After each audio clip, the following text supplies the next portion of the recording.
Selamat pagi Ibu Bapak, Saudara-saudara yang terkasih di dalam Kristus. Kita kembali diperjumpakan di dalam persekutuan doa pagi GKI Gading Indah pada saat ini. Mari kita bersama mengawali dengan menaikkan sebuah pujian yang berjudul Apalah Arti Ibadahmu. Ini lagu dari PKJ nomor 264.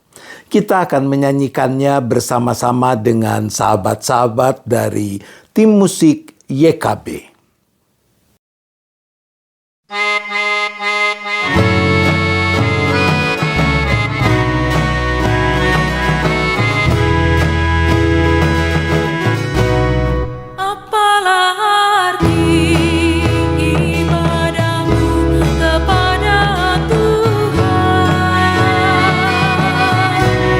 Bila tiada rela sujud dan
Mari kita berdoa. Bapa di surga, kami mengucap syukur karena kasih setia dan pemeliharaan-Mu yang nyata, yang memungkinkan kami boleh memasuki hari baru ini dalam keadaan baik. Bahkan saat ini kami boleh dihimpunkan secara virtual di dalam persekutuan doa pagi. Kalau sebentar kami akan membaca, mendengar, merenungkan apa yang dipersaksikan Alkitab akan kebenaran-Mu, mampukan kami memberi diri dipimpin sepenuhnya hanya oleh Roh Kudus, Roh Penolong yang telah dicurahkan bagi kami di dalam Kristus, sehingga dengan hikmat dan kekuatannya kami boleh menjadi seperti tanah subur, tempat di mana benih-benih firman yang tertabur dapat berakar, bertumbuh, dan berbuah demi kemuliaan nama Tuhan. Terima kasih ya Bapa, kami menyerahkan rangkaian persekutuan doa pagi ini sampai dengan selesainya hanya ke dalam tangan pimpinan-Mu. Di dalam nama Tuhan Yesus Kristus kami berdoa. Amin. Teks Alkitab yang akan bersama-sama kita perhatikan, kita renungkan dalam kesempatan persekutuan doa pagi saat ini, terambil dari surat Paulus yang kedua kepada jemaat di Korintus. 2 Korintus pasal yang pertama ayat 12 sampai dengan ayat 14. Saya membacakan dari teks Alkitab terjemahan baru edisi kedua demikian.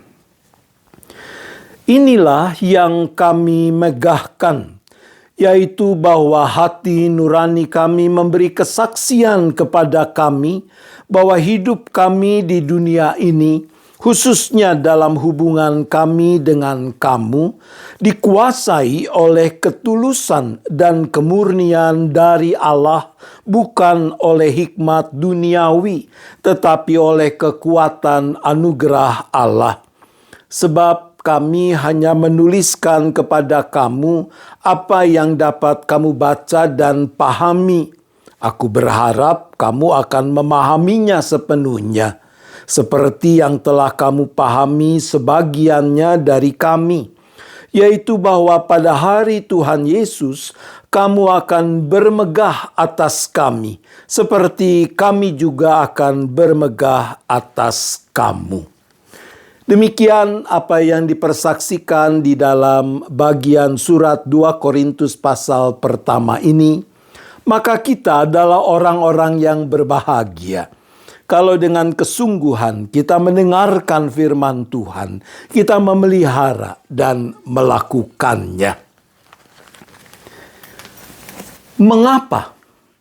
Begitu judul renungan kita pagi hari ini. Sesudah kerusuhan Mei 1998, banyak gereja, termasuk jemaat-jemaat GKI, melakukan aksi kemanusiaan dengan membuka pasar murah, membagi sembako, dan yang sejenisnya. Waktu itu saya masih melayani sebagai Sekretaris Umum BPMS Sinode GKI Jawa Barat. Saya melakukan perkunjungan ke jemaat-jemaat. Dalam perkunjungan itu saya bertanya, mengapa ibu, bapak, saudara melakukan aksi kemanusiaan? Membuka pasar murah, membagikan sembako, dan yang sejenisnya. Jawaban yang umum disampaikan adalah, kan di sekeliling kita ada orang-orang susah. Sebagai gereja kita terpanggil untuk membantu mereka. Saya bertanya lagi, loh, orang-orang susah di sekeliling kita kan dari dulu ada, bukan baru ada sekarang. Mengapa aksi kemanusiaan itu baru dilakukan sekarang? Akhirnya muncul juga jawaban yang jujur. Iya Pak, kami melakukan aksi kemanusiaan itu supaya gereja jangan dirusak, jangan dilempari. Saat itu dalam rangkaian kerusuhan yang terjadi, memang ada cukup banyak gereja-gereja yang mengalami pengerusakan, dilempar, dan yang sejenisnya. Lalu saya berkata lagi, jadi kalau sampai entah besok atau lusa, amit-amit, gereja ini dilempari, lalu saudara-saudara tidak lagi melakukan aksi kemanusiaan. Ya, enggak juga begitu sih Pak, kata mereka. Ibu bapak, saudara-saudara yang terkasih dalam Kristus, pengalaman itu, peristiwa itu mengingatkan kepada kita bahwa suatu perbuatan, bahkan perbuatan yang pada dirinya sendiri baik, dapat dilakukan dengan motivasi yang beragam. Bisa orang melakukan sebuah perbuatan baik karena ingin cari selamat. Yang lain mungkin melakukan kebaikan karena ingin populer. Karena itu kalau melakukan aksi kemanusiaan lalu pasang spanduk besar-besar. Bisa juga orang berbuat baik demi menyenangkan hati atasan. Bisa juga untuk mendapat keuntungan pribadi. Dan di sana-sini itu hal yang bukan tidak mungkin terjadi juga dalam kehidupan gereja. Tapi perbuatan baik, kebaikan juga bisa lahir dari ketulusan dan kemurnian hati. Surat 2 Korintus ditulis oleh Rasul Paulus untuk menjawab permasalahan yang terjadi di jemaat Korintus. Ketika itu ada pertikaian antara Paulus dan golongan orang yang memfitnahnya. Mereka adalah rasul-rasul palsu yang memberitakan Mesias palsu.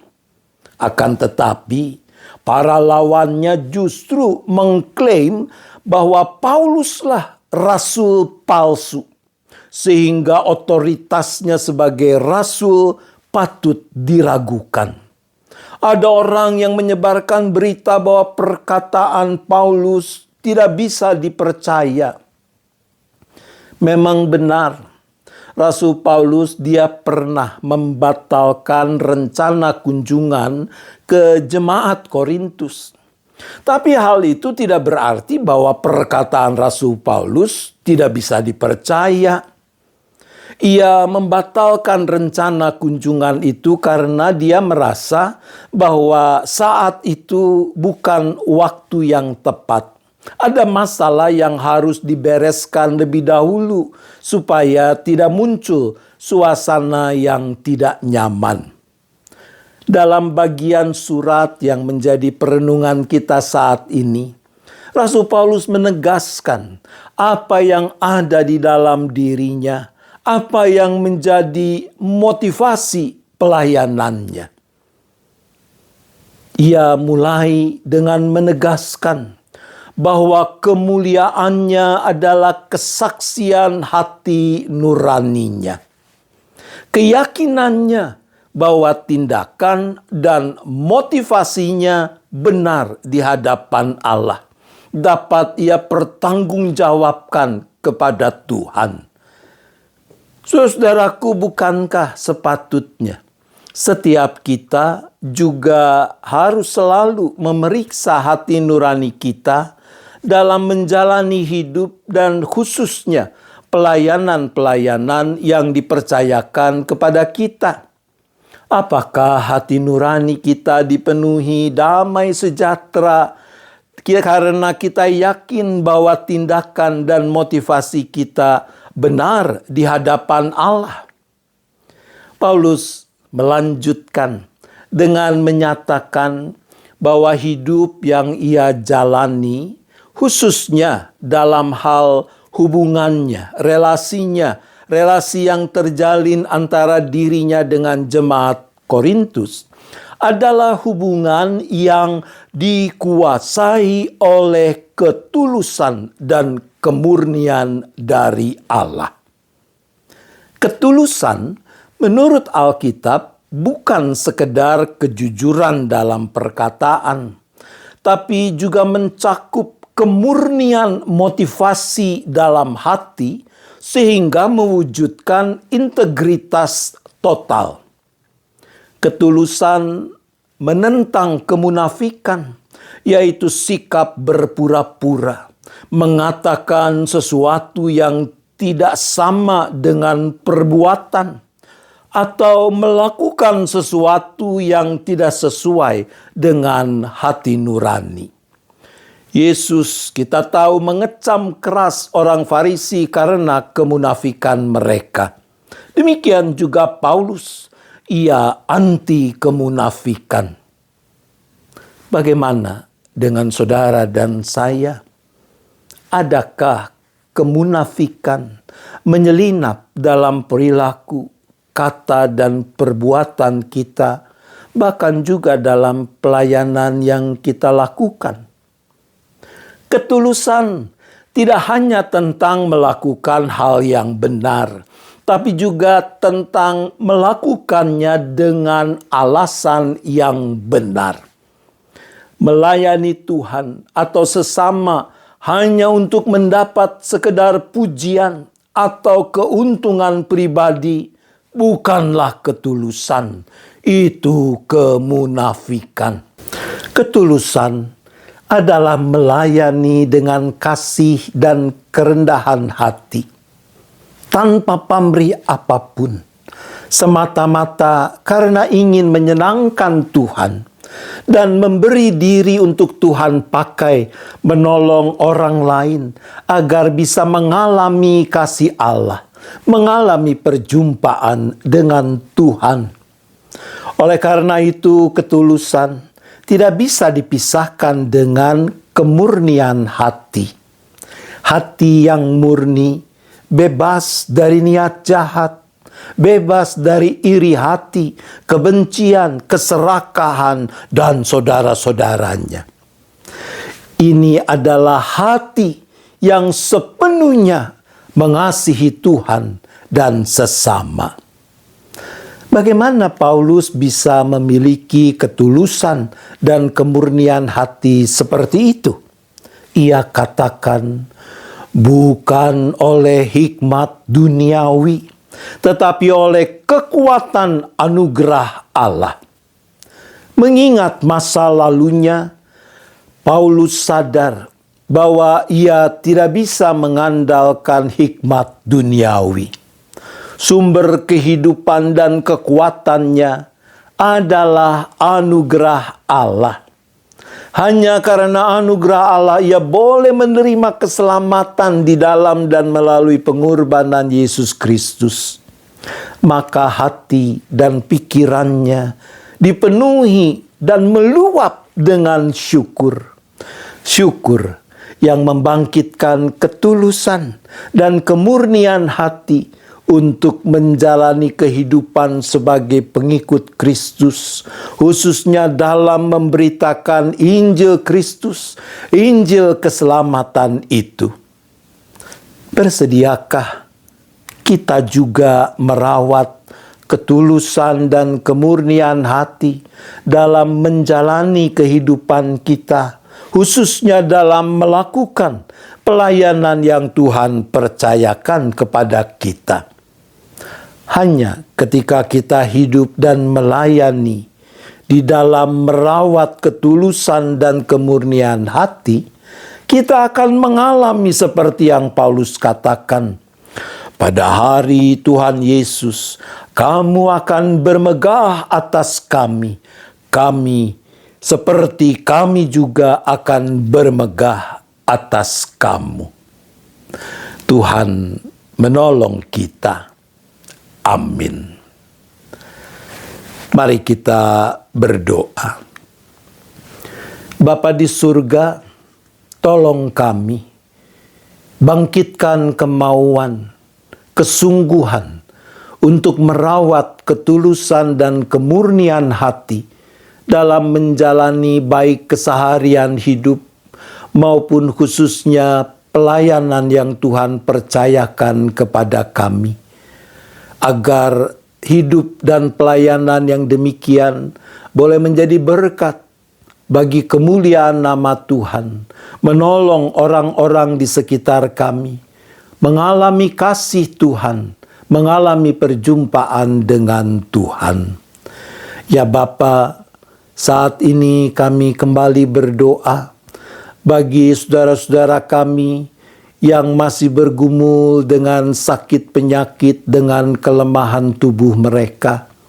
Entah karena usia yang semakin lanjut, yang membuat ada organ-organ tubuh yang berkurang fungsinya, ataupun karena memang sedang mengidap penyakit tertentu. Entah mereka dirawat di rumah sakit atau dirawat di rumah. Ya Tuhan, Engkaulah Sang Tabib Agung, maka kami percaya tidak ada yang mustahil bagimu. Tentu yang kami harapkan adalah yang sakit, yang lemah tubuh ini boleh mendapatkan lagi kekuatan, kesehatan yang cukup yang mereka perlukan. Kiranya Tuhan yang tetap menjamah mereka dengan tangan kasih-Mu yang penuh kuat kuasa. Engkau juga yang sempurnakan upaya-upaya pengobatan yang dilakukan. Engkau juga yang mencukupkan apa yang dibutuhkan dalam pembiayaan terkait dengan pengobatan atau perawatan itu. Kalau masih ada yang harus menanggung kelemahan tubuhnya, Tuhan tambahkan kesabaran, damai sejahtera, sehingga baik kepada si sakit maupun keluarga, sehingga mereka dapat tetap bersyukur di dalam kelemahan mereka, karena tahu Engkau tidak pernah tinggalkan mereka. Ya Bapa, kami juga berdoa bagi anak-anak-Mu yang sedang bergumul dengan masalah tekanan perekonomian, pekerjaan, usaha, keluarga-keluarga yang sedang menghadapi realitas ketidakharmonisan relasi antar anggota keluarga. Mereka yang sedang gamang karena berbagai ketidakpastian di masa depan, studi, pekerjaan, perjodohan, juga untuk pasangan-pasangan suami istri yang rindu untuk boleh mendapatkan keturunan, kehadiran anak dalam hidup pernikahan mereka.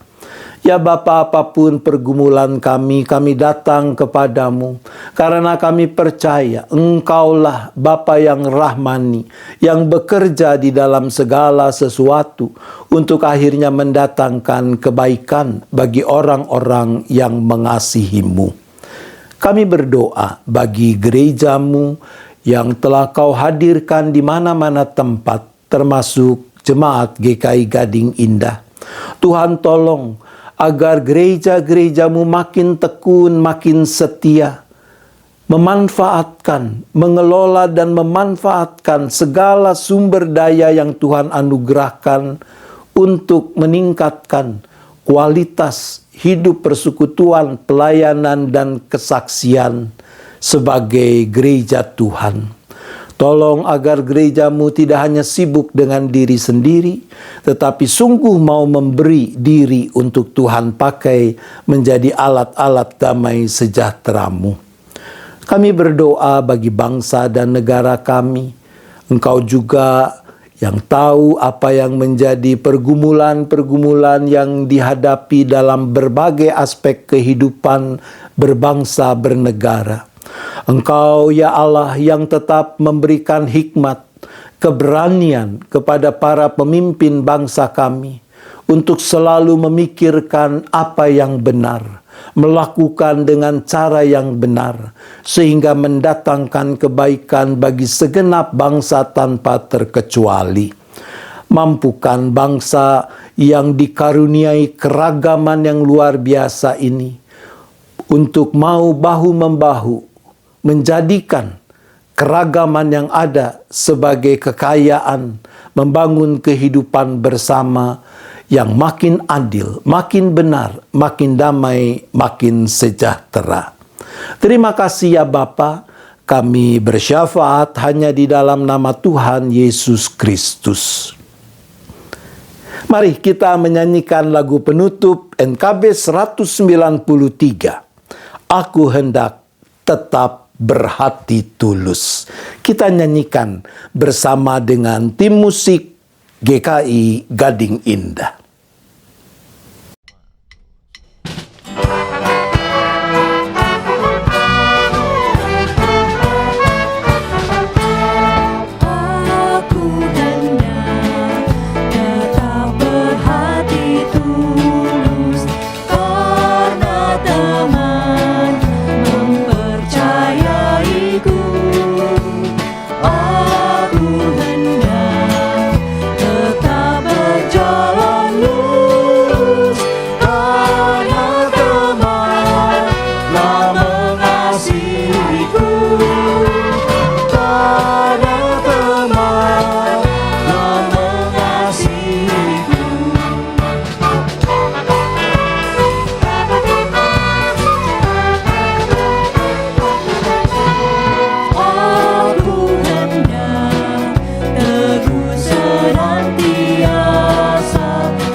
Mari kita kembali berdoa. Ya Bapa, kami akan akhiri persekutuan doa pagi saat ini. Kami akan melanjutkan aktivitas sepanjang hari baru yang Tuhan anugerahkan kepada kami. Tolong kami, agar kami mampu terus menggenggam erat tangan kasih-Mu yang senantiasa terulur menopang kami, agar kami tahu kepada siapa kami dapat bersandar, kepada siapa kami mempertaruhkan pengharapan kami. Berkati kami, baik dengan kekuatan kesehatan yang cukup, kemampuan melakukan tugas tanggung jawab masing-masing, kecukupan dalam penghidupan, dan terutama keteguhan iman, pengharapan, dan penyerahan kepadamu. Terima kasih Bapa, ampuni dosa dan salah kami, agar tidak menghalangi kepenuhan anugerah-Mu. Arahkan hati saudara kepada Tuhan, sambutlah berkat-Nya. Kasih Allah Bapa, kasih karunia Tuhan Yesus Kristus dan persekutuan Roh Kudus, besertalah dengan saudara sekalian sampai selama-lamanya. Amin.